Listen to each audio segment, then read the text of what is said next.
With regard to these two friends of ours, we must proceed along different lines. The faults of the one are to be corrected, the others are to be crushed out. I shall take every liberty, for I do not love this one if I am unwilling to hurt his feelings. What, you say? Do you expect to keep a 40-year-old ward under your tutelage? Consider his age, how hardened it now is and past handling. Such a man cannot be reshaped. Only young minds are molded. I do not know whether I shall make progress, but I should prefer to lack success rather than to lack faith.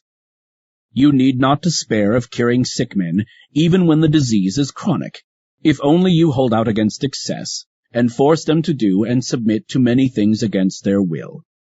As regards our other friend, I am not sufficiently confident either, except for the fact that he still has sense of shame enough to blush for his sins.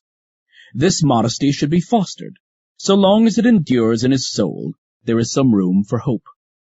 But as for this veteran of yours, I think we shall deal more carefully with him, that he may not become desperate about himself. There is no better time to approach him than now, when he has an interval of rest and seems like one who has corrected his faults.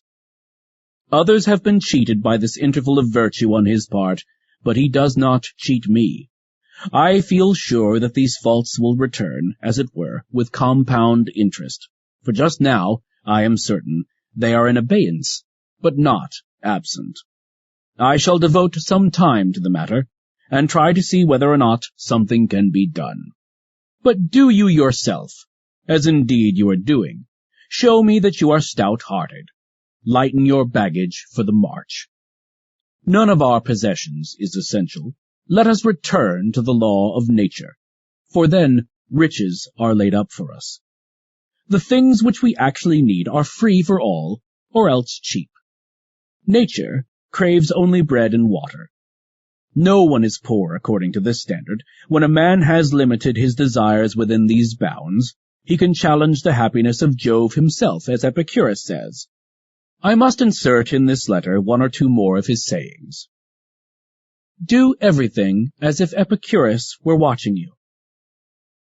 There is no real doubt that it is good for one to have appointed a guardian over oneself, and to have someone whom you may look up to, someone whom you may regard as a witness of your thoughts.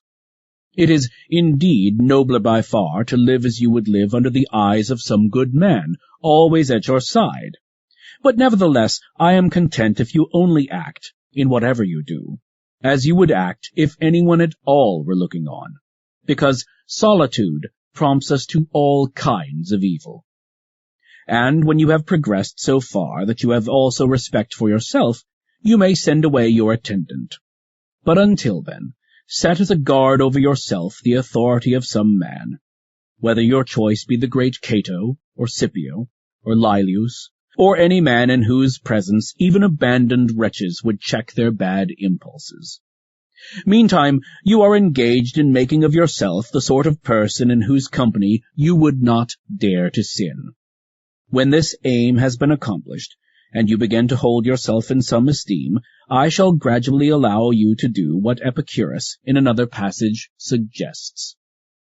The time when you should most of all withdraw into yourself is when you are forced to be in a crowd.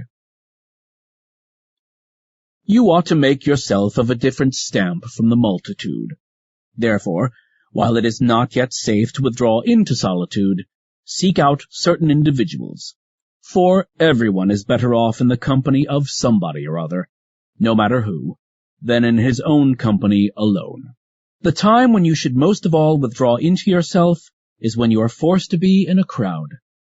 Yes, provided that you are a good, tranquil, and self-restrained man. Otherwise, you had better withdraw into a crowd in order to get away from yourself. Alone, you are too close to a rascal. Farewell.